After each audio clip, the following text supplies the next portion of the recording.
I'm calling the excuse me, Civilian Police Oversight Board special meeting to order. It is October the 20th and the time is 5:03. Ms. Barella, will you call the roll? Member Crawford? Member French? Yes. Member Jackson? Member Nixon? Here. Member Rayner? Here. Member Wartell? Yes. Thank you. Chair French, you have a quorum. Thank you. And with that, is there a motion for approval of the agenda? So moved. So moved. Second. Motion and a second. Any discussion? Ms. Barella, will you call the roll? Member French? Yes. Member Nixon? Yes. Member Rayner? Yes. Thank you. Member Wartell? Yes. Thank you. That motion passed unanimously. Thank you. And I did get an email from Valerie saying there were no public comments. I did check the POB email and we don't have any public comments there for this meeting. So we'll move on to, can you hold just one moment? Member Jackson is calling me. Just one moment.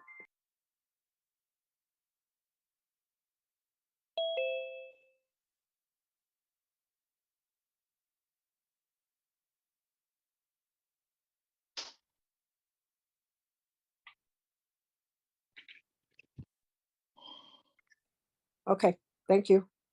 Okay. Bye. With that, we're going to move. He said he will get on as soon as he can. With that, we're going to move on to item 4.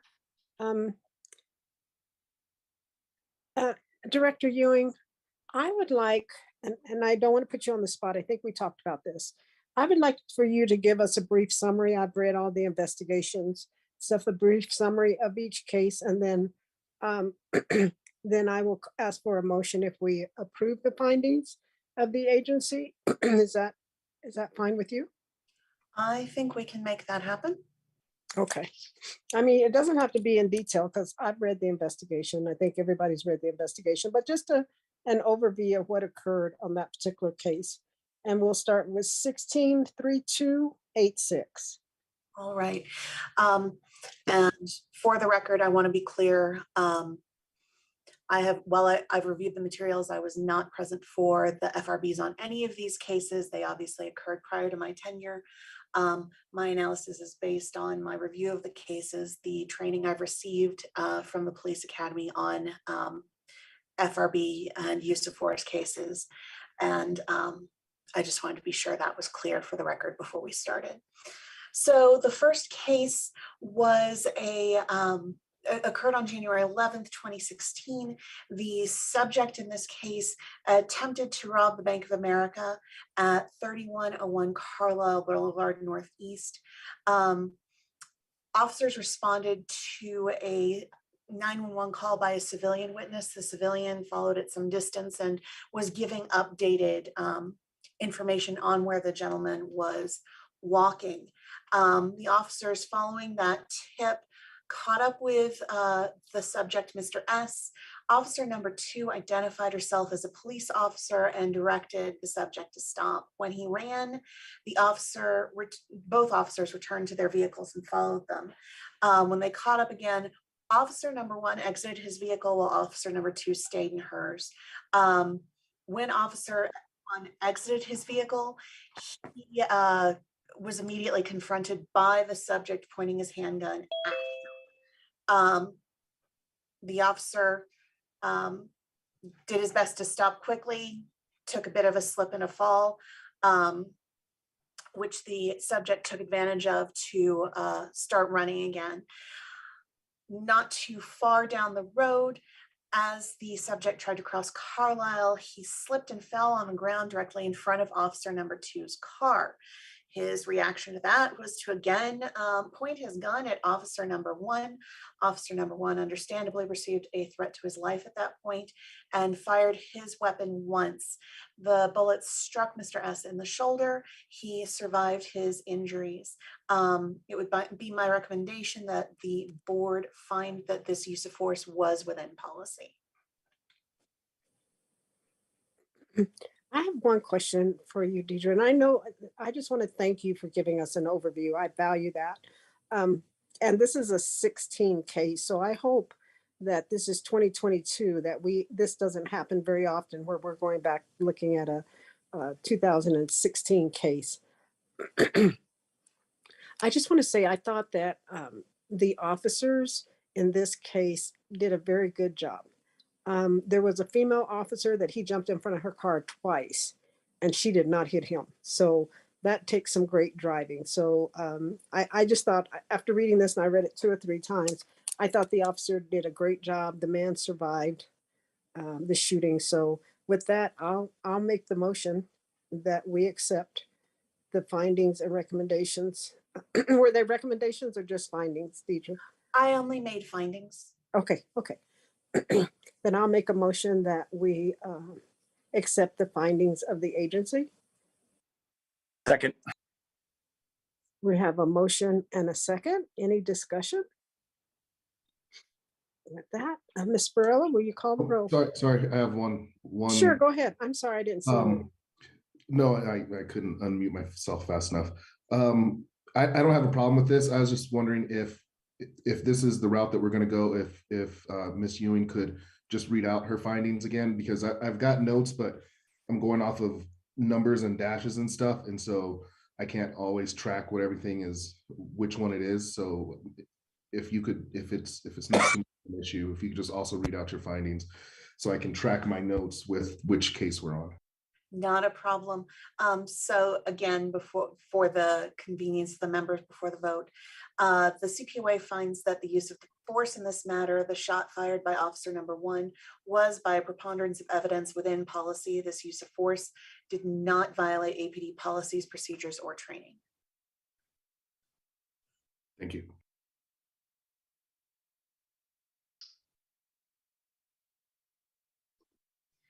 Chair French, you're muted. Thank you. I didn't want everybody to hear me coughing. Is there any more discussion? Yeah, so looking through these cases, looking at the time frame on them as well, I vote yes on all of them, so I'm just letting you know that it's I'll sit through it, then that's fine, but I didn't see anything in reviewing these cases and stuff. I didn't see anything that I questioned, so I'm concurring. Okay.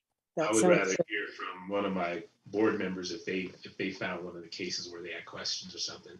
I'm assuming that we've all read the cases and looked at the, you know, the evidence or information that we had on them, files and cases. So. That's correct. So I just asked her to give a real quick overview, not go into detail like we used to get detail by detail by detail. Eric, you remember those days. I just asked her to do a quick overview to sum it up. And that's all that is. So with that, we have a motion and a second. Ms. Varela, will you call the roll? Chair French, Yes. Member Jackson, Yes. Member Nixon, Yes. Member Rayner, Yes. Member Wartell. Yes. Thank you. That motion passed unanimously. Okay, we'll move on. Director Ewing, case number 19-31543. All right, with the same caveats. This is a case from April 5th of 2019. Officer number 1 and other APD officers were conducting a high-risk felony stop of the subject, Mr. E, in a vehicle which had been reported stolen. There had been a bit of a kerfuffle earlier in the process where the person who reported the car stolen got into a bit of a chase and shot after the vehicle. And officers dealt with that public safety situation. They did eventually catch up. They had been warned that Mr. E might be armed. They found that Mr. E drove away from officers and refused to stop in response to their emergency equipment. Mr. E continued to flee officers, running over a spike strip in the process until he collided with another vehicle after running a stop sign. Mr. E exited the car and continued to flee on foot. Officer number 1 got out of his vehicle and gave chase, instructing Mr. E to get on the ground now. Mr. E continued to flee, ignoring those instructions. Officer 1 continued to command Mr. E to get on the ground. Mr. E's flight from the officer ended at a fence where he stopped, turned around, and faced the officer with a handgun in his hand. Officer 1 perceived that Mr. E was pointing the handgun at him and responded by firing 4 shots. One of those shots struck the subject. He was treated for his injury at UNMH and survived the encounter. The finding that I came up with was that the CPOA finds that the use of force in this case, the 4 shots fired by officer number 1 were, by a preponderance of the evidence, within policy. These uses of force did not violate APD policies, procedures, or training. Chair French, you're muted. Sorry. And with that, I'll make a motion that we accept the agency's findings. Second. We have a motion and a second. Ms. Barella, will you call the roll? Chair French, Yes. Member Jackson, Yes. Member Nixon. Yes. Thank you. Member Rayner, Yes. Member Wartell. Yes. Thank you. That motion passed unanimously. Director Ewing, I have one question. I don't have my one note sitting right in front of me. Which one of these cases was a bank robbery? That was the first one that we Was just that 16? discussed. Yes, ma'am. I just have a quick question for Commander Norris or somebody. I noticed that there was 259 or 89 officers at that scene. I think 100 and some from APD, SO, State Police. Is that normal to have over 200 people at one scene responding? I was on that scene, ma'am, and there was nowhere near that amount of personnel there. Well, that's what it said. Okay, It's wrong because I was there and there was no way. Okay. You have 200 people working in one night. So yeah, that has to be a typo of some sort. I don't know if that was pulled from the CADs, but I remember that shooting. and we did not have that amount of people there. Now, yes, FBI does respond to all bank robberies, but that was a field response. And then obviously our investigative teams who investigate, uses of force, officer involved shootings, things like that. They were there, as well as like our crime scene, our major crime scene team who processes all the evidence. But from my recollection, myself and actually Mr. Harness were there. There was nowhere near that amount of personnel on that scene. Okay, because it had like 4 or 5 different agencies. I just thought that's kind of unusual, 200 and some people. Yeah, All right. it happens if we're calling upon other agencies with the multi-agency task force, right? We know that Bernalillo County Sheriff's Department, New Mexico State Police, and now just recently Rio Rancho was part of that task force. So that would be an explanation for why some of them were there. The only explanation that I could give you why additional state police or Bernalillo County was there was to assist us in scene management or, perimeters, and maybe coming and helping with taking calls for service because it was resource intensive on our end. But I don't believe that there were that many officers and or civilians on that scene. Okay, thank you. Sure. We'll move on to 19-44654. Director Ewing. Chair French, I'm sorry. Oh, never mind. Go ahead. Okay. 44654. All right, so this is a case from May 14th of 2019. APD detectives were attempting to locate the subject, Mr. C. He had multiple outstanding felony warrants. They'd done some pretty extensive work through social media to find him.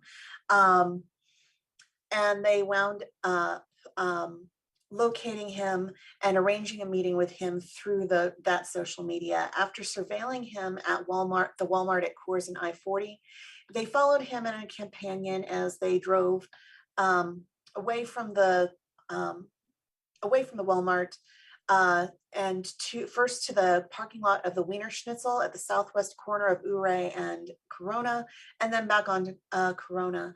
As the car approached Ouray, it struck the curb on the north side of Ouray, damaging the front wheel and bringing the car to a stop. At this point, Mr. C exited the passenger side of the vehicle and ran through a strip mall as detectives approached the area. While one officer stayed with the driver of the vehicle, detectives approached the strip mall where Mr. C ran. Detectives caught up with Mr. C at the Firestone Auto Care within the strip mall. As Detective 1 exited his vehicle, he immediately identified himself as police and immediately ordered Mr. C to get down on the ground.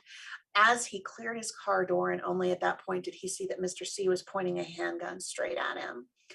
Detective number 1 understandably drew his handgun, fired at Mr. C 4 times.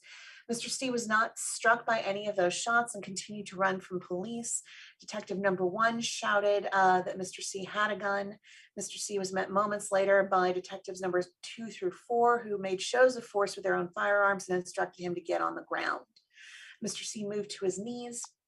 Detective 4 transitioned from his firearm to his electronic control weapon, ECW, what is commonly referred to as a taser, which detectives number 2, while Detectives 2 and 3 continued to cover Mr. C with their firearm. Mr. C was at that point taken into custody. The gun Mr. C had pointed at Detective 1 was subsequently found in a bush nearby. When he was contacted by the crime scene investigator at the hospital, Mr. C complained of pain in his right shoulder and right knee, but there were no injuries observed or photographed. The CPOA finding recommendation is that the uses of force 1 through 4, the 4 shots fired by Detective number 1 were by a preponderance of the evidence within policy, and that these uses of force did not violate the APD policies, procedures, or training. Thank you. Is there a motion to accept the agency's findings? So I moved. move. Oh, sorry. We have a motion, and who seconded it? I'll second it, even if I'm not sure if I did the motion. I'll do the I same thing. My man. Ms. Varela, who made that motion?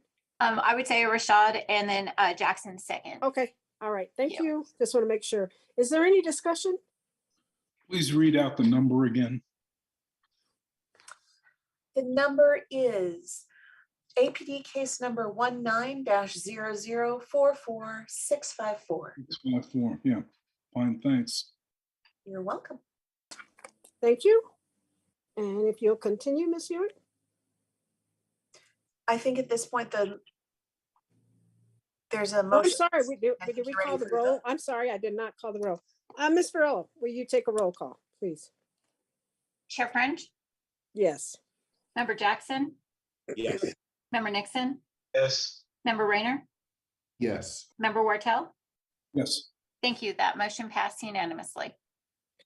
Thank you. And for those, we are moving on to 19-60599.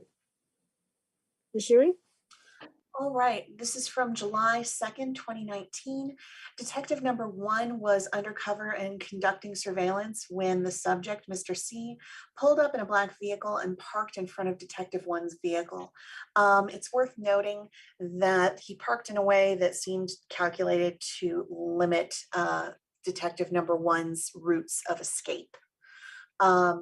Mr. C then exited the vehicle, approached Detective number 1's vehicle, and started striking the windows of Detective number 1's vehicle with his firearm. He then went from striking of the vehicle with a firearm to using the firearm for its more traditional purpose, and began shooting at Detective number 1. Detective 1 returned fire. When the exchange of fire stopped, Mr. C returned to his vehicle and was pulled into the back by 2 companions. Mr. C eventually died of a gunshot wound obtained through the exchange of gunfire with Detective number 1. The finding was that the CPOA finds that the use of force in this matter, the shots fired by Detective number 1, were by a preponderance of evidence within policy, and that these uses of force did not violate APD policies, procedures, or training. Thank you. And with that, I'll make a motion that we accept the findings of the agency. Is there a second? Second. I have a motion and a second. Any discussion? Ms. Farrell, will you call the roll? Chair French, Yes. Member Jackson, Yes. Member Nixon, Yes. Member Rayner, Yes. Member Wartell. Yes. Thank you. And that motion passed unanimously. Thank you. And we'll move on to 21-13737. Ms. Ewing? All right. This is an incident from February 20th of 2021. Officers number 1 and 2 responded to a call about a subject, Mr. T, though not the one with the gold chains from the 80s, walking in the middle of the road, impeding traffic. Both officers identified themselves as being police and told Mr. T that he needed to get out of the road. While officer number 1 returned to his vehicle and moved it a little further up the road, officer number 2 followed Mr. T down the street, repeating that he was from APD and informing Mr. T that he was being detained, he was being recorded, and he was not free to leave. As Mr. T continued to ignore police commands, officer number 1 rejoined officer number 2 in following Mr. T down the road. Officer number 1 again commanded Mr. T to stop walking and again identified himself as a police officer. Officer number 2 called for an additional unit, noting that Mr. T appeared to have some sort of weapon in his hand. Officer number 2 told Mr. T that he needed to get out of traffic or he would be tased. Mr. T continued to ignore the officers. Officer number 1 again instructed Mr. T to get out of the road. Officer number 2 repeated that Mr. T needed to get out of the road or he would be tased. At that point, Mr. T stopped in the middle of the road and turned to face officer number 2 while brandishing a knife. Both officers instructed Mr. T to drop the knife. Officer number 2 backed up to create more distance between himself and Mr. T. Officer number 2 also raised his electronic control weapon to a ready position, again, what would commonly be referred to as a taser. Mr. T turned around and began to walk again. Officer number 2 began following again with his ECW trained on Mr. T. Officer number 1 also followed. Officer number 2 instructed officer number 1 to get his gun out. Officer number 2 again instructed Mr. T to drop the knife. Mr. T responded by turning and charging at officer number 2 while brandishing the knife. Officer number 2 deployed his ECW, which appeared to have no effect on Mr. T. Officer number 2 ran to the sidewalk to create more distance between himself and Mr. T. Simultaneously, Mr. T turned his attention to officer number 1. As officer number 2 turned back around, Mr. T threw his knife at officer number 1. Both officers fired at Mr. T. Mr. T was struck 8 times from the wound and wound up dying from his wounds. Officer 1 was struck on his arm by Mr. T's knife. And I believe he's made a full recovery from that incident. I had 2 findings here. First, that the CPOA finds the use of force in this matter. The first use of force in this matter, the use of the ECW by officer number 2, was by a preponderance of the evidence within policy. This use of force did not violate APD policies, procedures, or training. The second finding was the CPOA finds that the subsequent uses of force in this matter, the shots fired by officers 1 and 2, were by a preponderance of the evidence within policy. These uses of force did not violate APD policies, procedures, or training.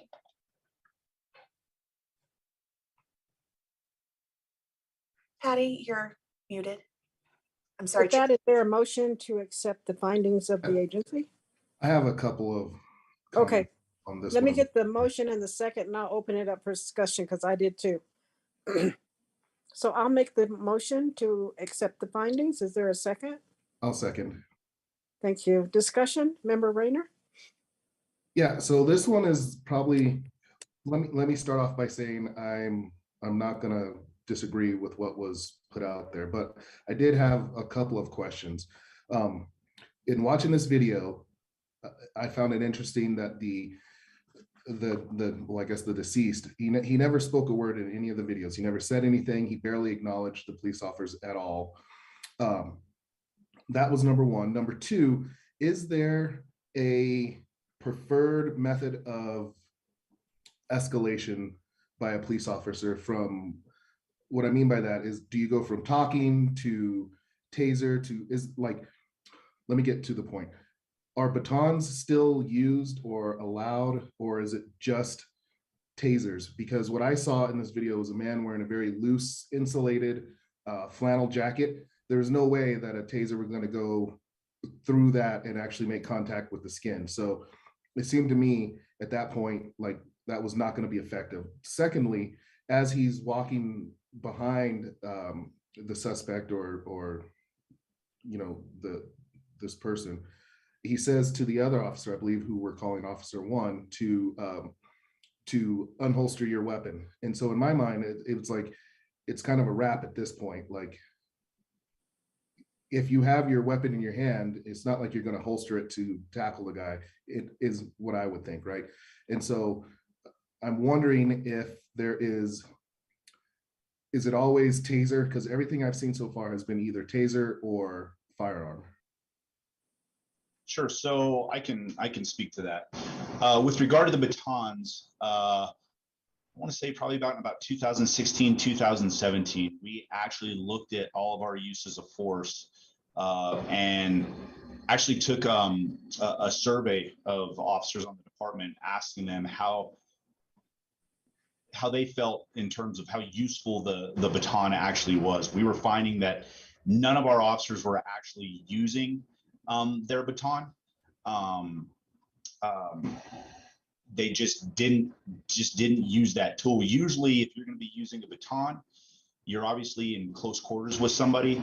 In a case like this, where it is unknown if the subject has a weapon, or I believe it was identified that the subject may have a weapon, the last thing you want to do is close distance on an individual in order to strike them with a baton, because that reduces your reactionary gap in the event that this person does have an edged weapon and can close the distance on you very quickly. As far as the other officer, one officer telling the other officer, take out your gun, it's because we had a less than lethal option and we wanted to provide a layered response with a lethal option, being as though this person had an edged weapon. We will find that on a lot of cases where we have officers giving other officers direction, because frankly, we do have some officers who don't respond accordingly relative to the threat that's being presented to them. So as far as an escalation, obviously we're always trying to de-escalate, but that really depends on the threat level that subject is presenting to the officer at the time of the encounter. Does that make sense or answer your question, sir? Yes, it does. I just feel like, I feel this is tough for this particular case is, in my mind, tough for everyone involved because you could, like, when I saw the video, I was like, I had very little hope that the taser was actually going to work just because of the way the jacket was loose fitting and flowing with the guy. And I thought, Right. unless you caught him in the neck or something somewhere, Yeah, can't do. and Yeah. right. And he turned on the guy so quickly, on the police officer so quickly. I just felt like, there was no other outcome. And so that's, I'm Sure. kind of struggling with how to, like I So- said, I agree with everything that happened. I just feel it's really unfortunate because we will never know what this guy's issue was. Like I said, he didn't speak, he didn't say anything. Was this suicide by cop? What was this? It's unfortunate because we have no way to know how this transpired from his point of view. Right. So other options and I think measures that we've taken since then, we have options of our beanbag shotgun, which allows us to, have a little bit more distance that could have a greater effect on somebody who is wearing loose clothing, depending on the amount of clothing that they're wearing, or our 40 millimeters. I know that the vast majority of officers out there are now certified with more 40 millimeters. So a lot of that too just kind of depends on your deployment plan. And what we refer to as rules of engagement with regard to certain situations. It presents a really difficult situation too if the person is walking away from you, because you have to look at, okay, well, what threat is he presenting to me? I remember this case and I know that he was walking in traffic. So we have to also go, okay, well, what threat is he presenting to other people? And is that threat imminent or is it immediate? And how do we respond in that relative to this person's actions? Yeah, I understand. Thank you. I appreciate that. Sure. I kind of have is there any more discussion on this? Well, I have a question. Okay, go ahead, Member Wartell.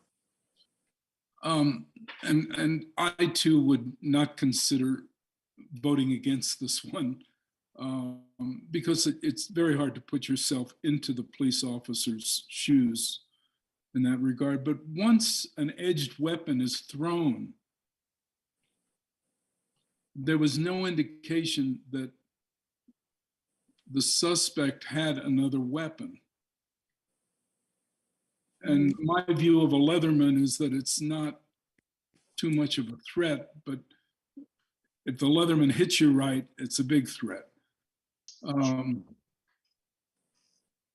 Once it's thrown, is there not some sort of a procedure or a tactic where the police officer would not be shooting? Well, I think it's important to understand several things. Before he threw it, what did he do? Well, he was charging with the officer. I'm sorry? He was charging at the officer. Exactly. So let's take reaction times into account with regard to that. By the time an individual processes, there's a guy who just turned on me and is running at me with what I perceive to be an edge weapon. It was only identified as a Leatherman after we were able to recover that evidence.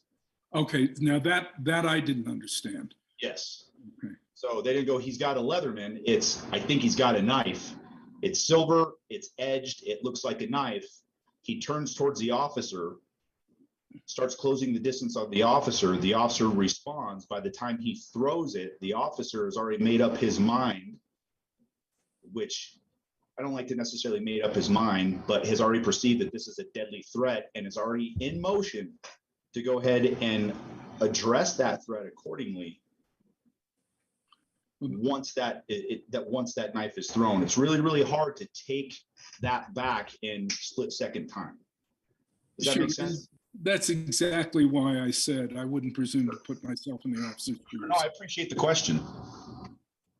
Yeah, from the video, it was less than a second from when he threw to where the shots were fired. It wasn't like he threw it, one of the officers dodged, then unholstered it. By the time he was in the throwing motion when they were already trained on him. So in my mind, I totally agree. Like it was the reaction and that's, Sure. that's the thing. It was the reaction. Sure, as I said, I'm not questioning that. No, not at all. I appreciate the question. Well, that was basically my question, is because they tased him until he threw it. Once he threw it, it was no more danger, and that's when they shot him. So let me ask you something, Commander Norris. Do you think, because when they got the call, they just said the guy was walking down the street. And then they said the officers didn't, their PA wasn't working. And so these two officers get right behind this guy and start following him. Now, they said the traffic was really noisy and stuff, and they were talking to him during the whole time. They were talking to him. But do you think that they used every de-escalation avenue out there besides jumping behind this guy? Now he's walking down the street and these two officers get right behind him and start walking behind him. To me, that's intimidation.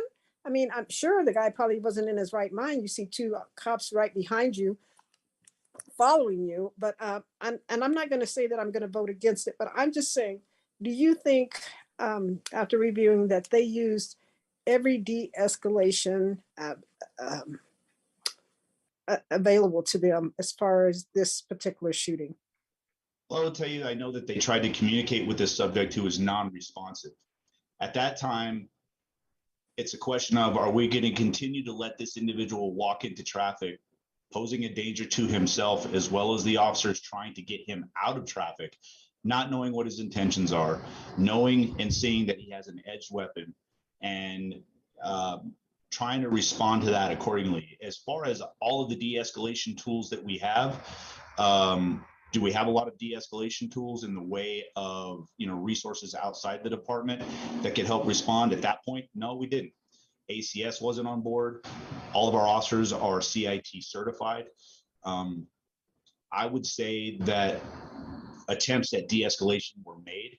It's really difficult for me to look at it hindsight 2020 and go, well, you could have done this, you could have done that. Because then we're going back to Mr. Wartel's concern about, listen, I'm not trying to place myself in these officers' positions. I don't do that either when we're looking at these cases.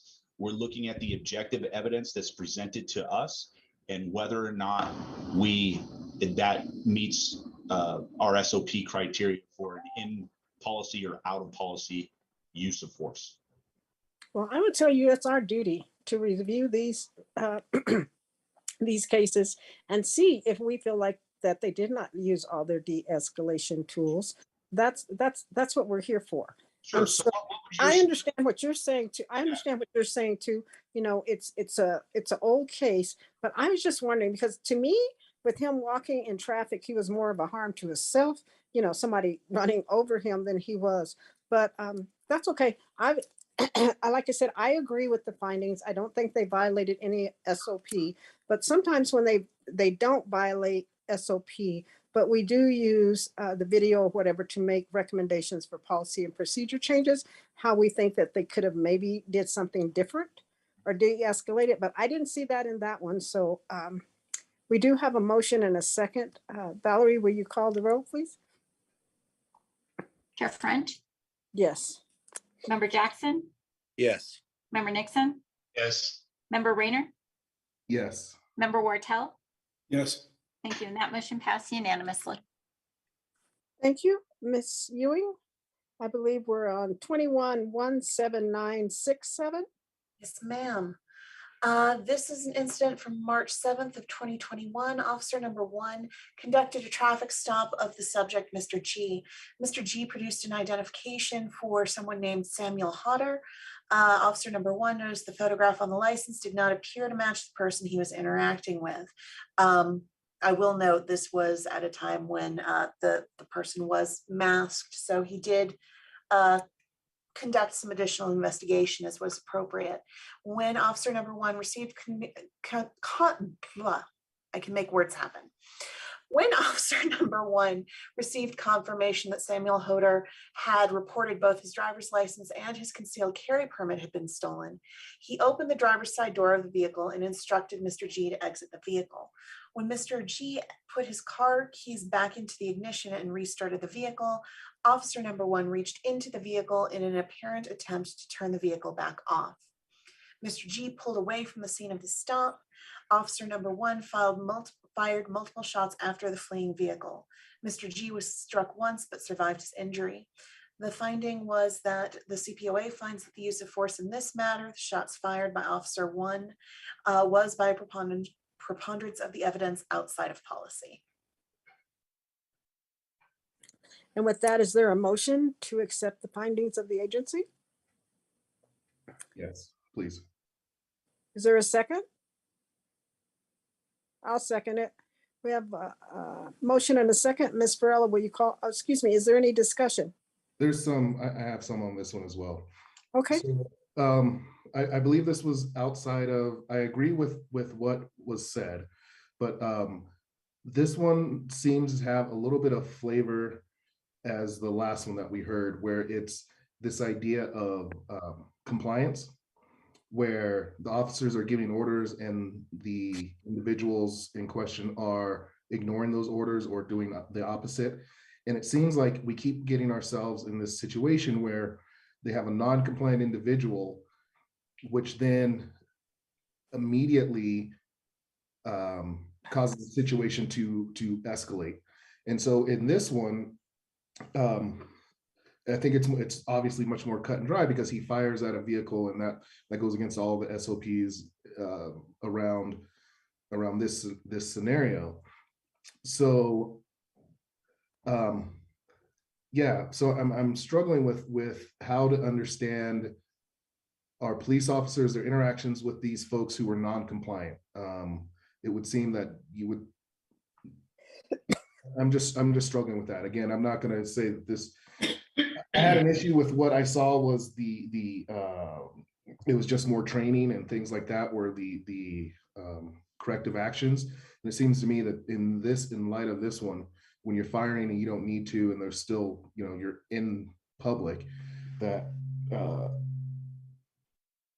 I thought training was a little bit light as far as the corrective action. And so I'm rambling, so I'm going to stop there.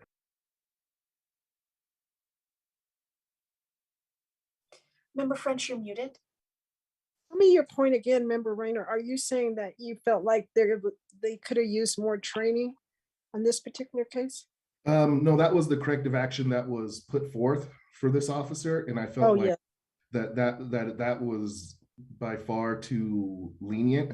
I think discharging your weapon when you're not supposed to should be much more than just a training situation. I could see training if it was unholstering, but to actually fire when you are the one who's in violation of your own SOPs, excuse me, then I just felt like that was a mismatch.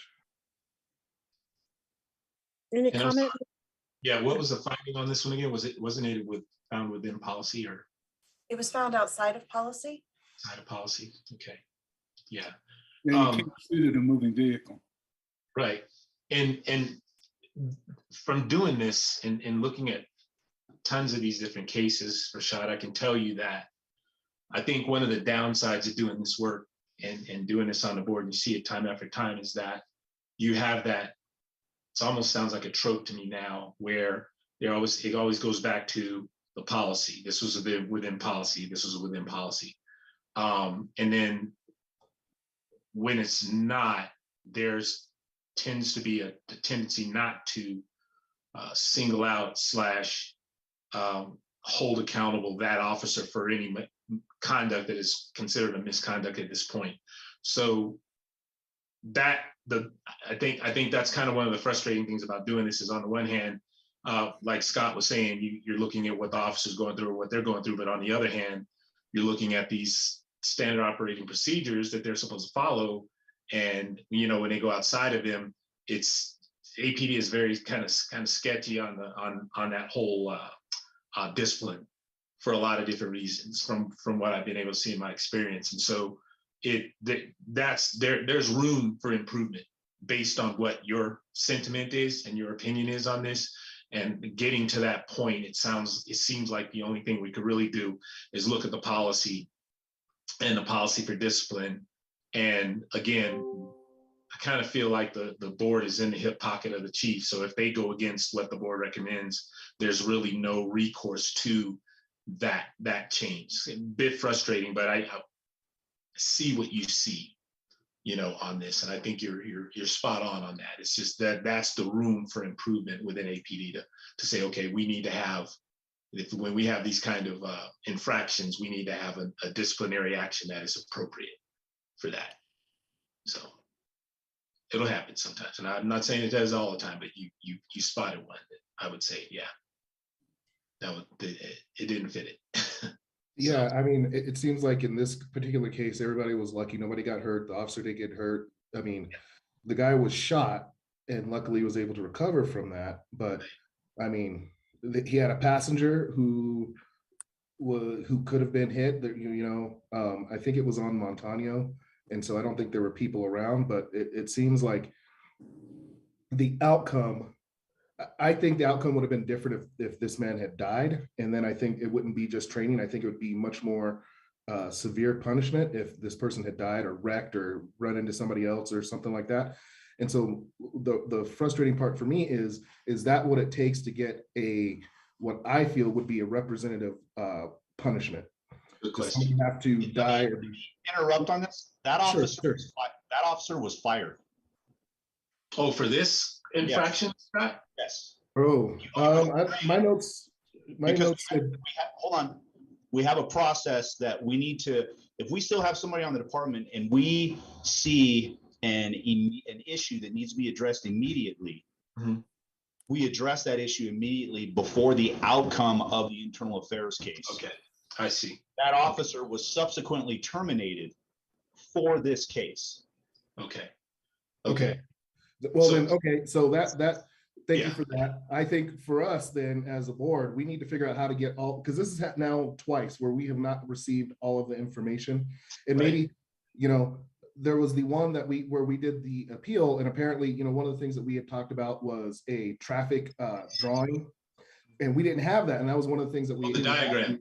The Yes, diagram. the diagram. But apparently the diagram was done, it just wasn't provided to us. So I think if we're going to do this, we need to figure out a way to make sure that we're getting all the pertinent information, because I don't want to say APD is being light on somebody who's been fired because we have old or incomplete paperwork, because in the paperwork that I saw, it was, we're going to do some more training. And so I thought, that doesn't make a lot of sense. So a lot of times with any type of discipline that we administer, there is a training piece to that, because what does the officer learn if you're just disciplining him, right? I mean, Right. It doesn't rise to the level of a sanction 1, which is right, a termination. What is the officer learning? What have we taught the officer just by disciplining him, but not trying to change that behavior? And if I'm correct, Mrs. Ewing, the officer's first initial in this, was it Officer A? I will be frank, the materials I reviewed were completely purged of names. We only have officer numbers to go by. Okay, I know the shooting. This is the correct one. So that's one thing that we'll do, especially like I said, when we see an issue with regard to a civil rights violation or a really bad use of force, which is a civil rights violation, before the outcome or the finding of the internal affairs case, we send that person to training before the outcome of that, because we have technically, or you guys know how long we have to conduct those investigations. Mm-hmm. So doing that investigation or administering that training subsequent to the finding, that's way too far out. It's not going to do anybody a bit of good if we're giving this person training 90 days after the incident occurred, right? We need to do it immediately. Okay. So that's what we did. And that officer was subsequently terminated for this case. Gotcha. And so Rashad, to your point, because I saw the same thing you did. So I came under the same sentiment of, this is light. This is very light. Thank you for clarifying that, Scott, because again, being on this board as long as I have, I can remember one incident where an officer was shooting from the vehicle. And so one of my frustrations was, why the hell are they still shooting from vehicles? Because we know that was a violation then. but then this is a repeat, even though this is a different officer, what is APD doing now? That makes sense that this person will be terminated because, in other words, somebody's kind of paying attention to that going, hey guys, you can't fire out the vehicles, that's against regulations. And then now there's a disciplinary action that kind of coincides with that. Now I'm assuming that too, you guys take into consideration that officer's record too, right? Like his profile or his pit file or something, pit file. History. His history. So And yeah, take that into consideration with disciplinary actions too, correct? it's referred to as a retention card, and yes, there is a progressive disciplinary. That's the way our matrix works. Our disciplinary matrix works, is it works in a progressive fashion. But there are situations where we have an officer who has zero discipline or very, very light discipline, but they commit an SOP violation so egregious that is at a sanction 1 that the history really doesn't matter. Okay, good. Thanks for clarifying that. Thank you. Sure. Chair French, before the chair calls for a vote, I was wondering if I may make an additional note for the board. Sure. I've been hearing a lot of conversation about de-escalation techniques. At yesterday's Northwestern CPC meeting, the CPC was provided with the department's de-escalation training. It was a good hour-long training. And I don't know if that would be something the board would be interested in receiving at some point, but it was an interesting experience. I think it could be educational when the board is reviewing these cases. And I can certainly work with Kelly to make those arrangements if that's something that the board would be interested in sometime in the future. Okay, thank you. I believe I've had it, but for those that haven't had it, it is very informative. And it does tell you basically how their methods of de-escalating and when they do it. Right. And to that point too, and to Rashad's point, I've never felt like we got all the information on a scenario like this one. In other words, it totally changes the lens of this process when we find out what had happened at the very end. So I kind of feel like we're getting managed of what people want us to see, but as a board, if we're going to be effective, we should be able to know what that disciplinary action was or what that outcome was. When you look on the slide deck, I see that, but I don't see where that disciplinary action kicked in. So that changes the whole lens of this, in my opinion, and that's information we should have as well. So I don't know if it's the union that's keeping us from doing that or whatever it is, but Patty, we definitely need to fight for that because I don't feel like we could even do an accurate job of this, of reviewing a case without having all the information. But Eric, isn't it also true that that's why APD is represented here? He's here to give us extra information, I would hope. And that's exactly what he did. Yeah, I think he can give us any information that he wants to. Well, what I'm saying is I want to make sure that anything that's available, I think that the disciplinary action outcome should be available on that. If you're going to put something on a PowerPoint slide deck of what the training is going to be, then we should also know what any disciplinary action should be as well. I don't disagree with you, but when there were oversights, yeah, here we have the gentleman here who can clear up those oversights. Right. Well, we should have had the information and then we wouldn't have had all this discussion, but in defense of APD, they do have to go through a whole process before they terminate this guy. So probably when they did the investigation and we got this information, he had not been terminated yet because it's a long process to do this. But in the future, it would be nice anytime somebody's terminated or disciplined for the cases that we're getting ready to view, especially the officer-involved shootings and the serious use of force, that APD let us know. Update us on any changes since the investigation. Commander Norris, you guys, you are allowed to give out personnel information, correct? Like, such as this guy was terminated. We don't know who he is, but Ma'am, I'm sorry, I don't have an answer for you on that one. I don't know if that falls under the same kind of conditions as like an IPRA request, but I don't see why it would because of the jobs, what you guys do. You know what I mean? So I don't see why it wouldn't be able to. I agree with you 100%. You should be, just my opinion, you should be provided with the disposition or the discipline finding with regard to kind of what happened to uses of force, right? Or anything for that matter. So I do agree with that. Maybe I see Carlos kind of coming up on screen here. He can probably speak to it more intelligently than I can. So I'll probably let him take the floor on that if that's what he wanted to comment on. It's kind of a complicated issue in my mind as far as somebody's termination and whether we can, I would think generally, yes. I think it's a matter of public record that somebody was terminated. I could think of, I think other discipline of an officer who is still actively on the force might be a little bit more circumspect, but I tend to think that a termination might be safe to discuss, just because they're no longer part of the department. They're no longer subject to the union protections, I would think. And we don't have their PII, so. Right, that's what I was going to say. We've already stripped out everything out of the reports, and Yeah, in my mind, it reminds me of, like, what I need is the guy who was on the radio who always gave you the rest of the story. And it just seems like if somebody could go and type in these case numbers and say, you know, this was the final outcome or what have you, whether it's termination or whatever, we don't know who the officers are.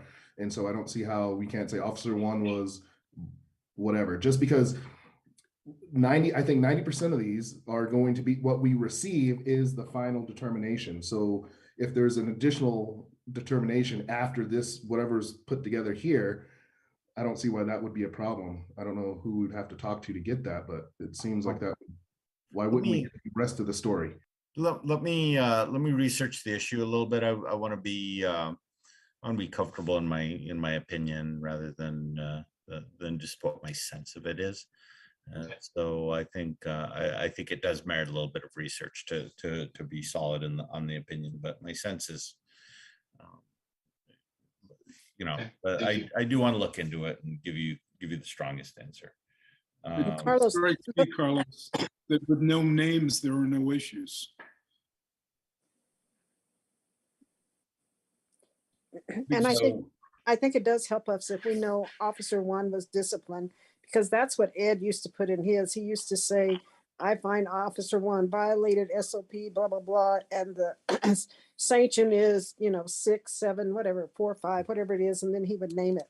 So that was from the agency. But if APD could tell us that, just, we don't need names, but it would eliminate a lot of conversation if we know that the officer was discipline, and discipline is for corrective action. That's how I look at it. That's why you discipline people.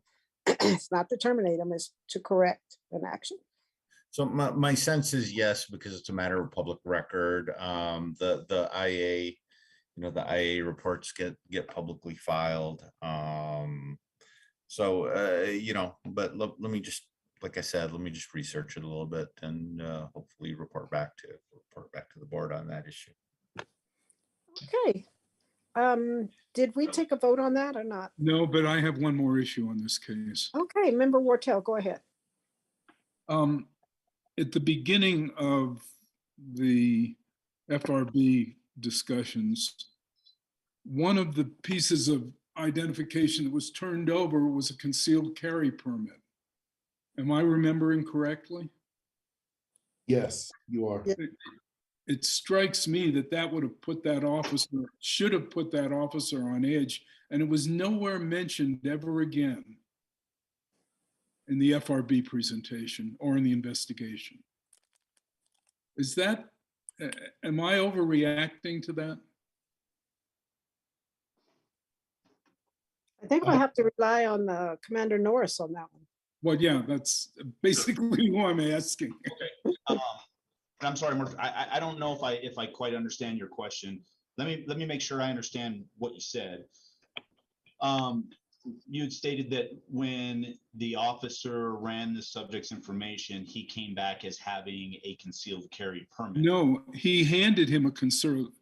Okay. The suspect handed the officer a concealed carry permit in somebody else's name. If I may correct, he handed him an ID in somebody else's name, and the Yeah. confirmation that came back was that not only had the ID been stolen, but a concealed carry permit had been stolen at the same time, and neither had been recovered. Oh, then I misunderstood the investigation presentation. So So the the- officer didn't know that until afterwards. I believe he knew that when he found out that the information was stolen. Is that right, Deidre? That all that information came at the same time? Yes, Member Rayner, that is my understanding, and the information at the same time that the ID that had been handed to the officer was stolen, and that my understanding is that, in my recollection of the video, is the information came through that not only was the ID stolen, a concealed carry permit had been stolen, and that neither had been recovered. That is my recollection of the materials. I read it differently. So that's fine. I'm perfectly willing to be wrong. Okay. Member Barella, will you call the roll? Before you do that, I just want to say, I'm sorry. Member Rashad, I don't know if you saw this, but within this one, they tried to use some de-escalation in this situation. I just wanted to point that out. I noticed that. Yeah, I did see that. Okay.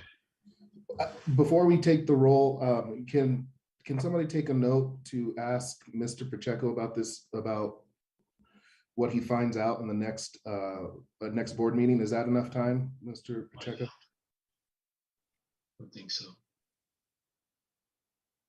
When is the next board meeting? Second Thursday of November? November 10th. Mr. Pacheco. Just check my calendar really quick, just so that's what, 2 weeks? Yeah, I should have some time to get the research in and report back. So let's put that on the agenda for November 10th. That'd be fine. Member Barella, will you make a note of that and put that on the agenda? Yes, Chair French, I have it noted. Thank you. And with that, I believe now we can call the roll. Chair French, Yes. Member Jackson, Yes. Member Nixon, Yes. Member Rayner, Yes. Member Wartell. Yes. Thank you. That motion passed unanimously. Thank you. And I believe we're on our last one, Ms. Ewing. 21-64418. Yes, ma'am. This is an incident from August 15th, 2021. There was a stolen vehicle that officer number 1 had observed early in the day, tried to stop. When he couldn't, he deployed what's known as a star chase device. It's my understanding it's magnetic and has a GPS. It sounds like something in a James Bond to me, but it seems to have done its job because it provided a GPS signal for officers to track down the vehicle to a Walmart at 2266 Wyoming. The officers who got to the Walmart were able to go to the loss prevention office and use the camera system to tentatively identify the people who had arrived at the store in the car. It was only a tentative identification though, because facial details weren't especially clear. About half an hour later, Sergeant number 1 and officer number 2 saw 2 people that seemed to generally match the description of the people Sergeant 1 had identified in the Walmart video crossing the street near 9100 Manal Northeast. They were jaywalking and were detained for that. The subject, Mr. P, was one of the 2 people stopped. Officer number 2 ran the personal information for both people and found no outstanding warrants. Sergeant number 1 detained them long enough for officer number 1 to appear and see if he could identify either person. When officer number 1 arrived, he was uncertain about the identification, but felt there was at least reasonable suspicion to detain for further investigation. The two people The subject, Mr. P, and his companion were separated at that point, and officer number 1 and acting sergeant spoke with Mr. P. Mr. P, despite repeated instructions not to, handed over a weapon that he had in his pocket. However, he then refused to let officers perform a further Terry pat to search him for weapons. Acting Sergeant 1 at that point noticed a knife on Mr. P and told him not to reach for it. Mr. P's response to that was to run away from the officers. Officer number 1 and acting sergeant number 1 both gave chase. After officer number 1 started giving warnings that he would use his ECW, Mr. P reached into his waistband and pulled out a silver handgun. As he continued to run, Mr. P turned around and pointed his gun at the closest officer, who was officer number 1. At that point, both officers stopped running and fired on Mr. P. Officer number 1 fired 6 shots. Acting sergeant number 1 fired 4. Mr. P was hit by 3 bullets. He was pronounced dead at the scene. The findings here were that the CPOA found the uses of force by officer number 1, the 6 shots fired, were by a preponderance of the evidence within policy. These uses of force did not violate APD policies, procedures, or training. And then the CPOA finds that the uses of force by acting sergeant number 1, the 4 shots fired, were by a preponderance of evidence within policy. They did not violate any APD policies, procedures, or training. Member French, you're muted. Sorry. And with that, I'll make a motion that we accept the agency's findings. Second. We have a motion and a second. Is there any discussion? I had a question. Again, so I'll preface this with, I don't have a problem with anything that I saw, but I'm still trying to learn some of the things that I'm reading and understanding some of this. And so the question that I have is, I saw a very specific term in this report, which is they found inside his pistol a bullet casing. And I found that curious because it wasn't a bullet casing. And I also saw, but I didn't see anywhere within the report whether or not he shot or not. And I was just wondering, is that, APD is very disciplined in their language. So if I see something that says bullet casing, can I assume that that is actually like it's not a live round, but an actual casing? Well, it depends on what kind of firearm it is. If it's a revolver, the casing is still going to be in the cylinder of that revolver. I don't know what type of weapon was found. This was a semi-automatic. Semi-automatic, yeah. So, if anybody knows, firearm nomenclature, right, that's going to eject that spent casing. Without reading the major crime scene report, I would venture to say that there may have been a typo and not a casing, but an actual bullet, an actual round. So. Okay, thank you. Just like I said, I'm just trying to get caught up on lingo, so I'm not misreading things. So I'm trying to ask specific questions. Thank you. Sure. Yeah, that's how I took it, Scott, that maybe it was a typo or something in that bullet. Yeah. And so I have another question, sorry. When an officer is involved in a shooting and the person ends up being killed,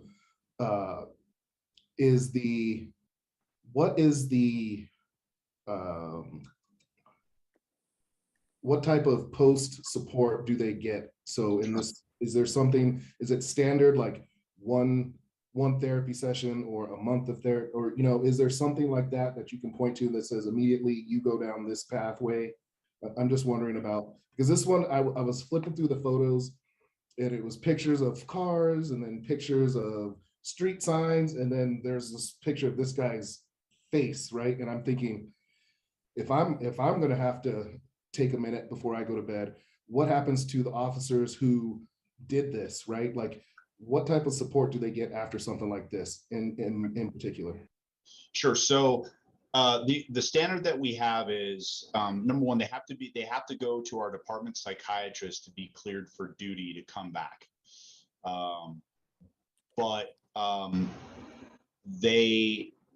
We call our behavioral sciences division.